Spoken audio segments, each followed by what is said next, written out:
मुकाबले काफी काम रहता था। ज्योति घर में इकलौती बहू थी, इसलिए ज्योति का पूरा दिन बड़ी ही मेहनत के साथ गुजरता था। ऐसे ही आज का दिन भी गुजरा।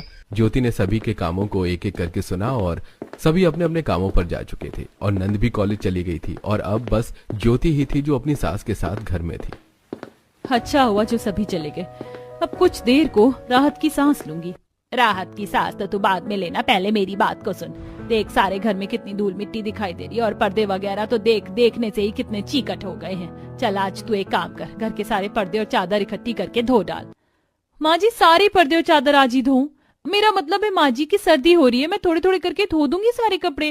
अरे बहू आज भी धोएगी और फिर किसी और दिन फैलाएगी, इससे तो अच्छा ही है कि आज ही काम को खत्म कर डाल। वैसे भी हफ्ते में 7 दिन होते हैं और होते किस लिए हैं? काम करने को। तो तू भी काम कर। और रही बात सर्दी की, तो ये सर्दी तो अब पूरे 4 महीने रहेगी, तो क्या तू 4 महीने पानी का कोई काम नहीं करेगी? ठीक है माँ जी, मैं धोती हूँ। हाँ हफ्ते में 7 दिन होते हैं और वो 7 दिन इनकी नौकरी करने के लिए हैं जैसे। माँ जी की बातें भी मुझे समझ नहीं आती, लेकिन क्या कर सकती हूँ, ससुराल में हूँ, मायके में नहीं। अगर काम को मना किया तो बात मेरी परवरिश पर आएगी। और माँ ने बोला था कि ससुराल में ऐसे रहना कि किसी को हमारे ऊपर उंगली उठाने का मौका ना मिले। चल ज्योति काम में लग जा।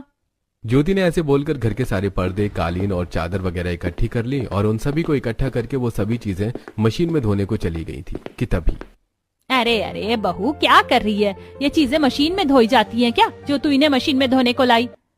माँ जी ये मशीन में नहीं धुलेंगे, तो फिर मैं इसको कहाँ धोऊं? मेरे सर पर धो दे।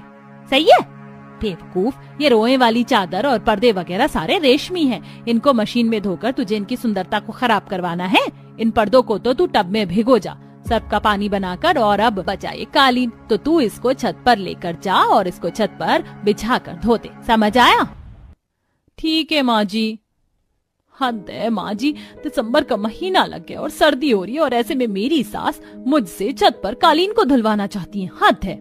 अरे कहाँ गुम हो गई? जाना। जी माँ जी जा रही हूँ। गांव की बहू लाई थी बस इस उम्मीद से कि घर के कामों में फुर्तीली होगी और हर तरह के काम बिना घबराए कर देगी, लेकिन मुझे क्या पता था कि मेरी बहू खोखली निकल जाएगी। सुजाता का ताना सुनकर ज्योति को बहुत बुरा लगा, लेकिन वो कुछ भी नहीं बोली और कालीन को लेकर वो छत पर धोने को चली गई।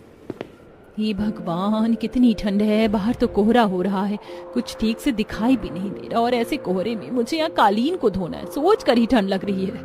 लेकिन काम तो काम होता है और करना भी पड़ेगा। चल ज्योति हिम्मत का घूंट लगा और जल्दी से कालीन को धो डाल।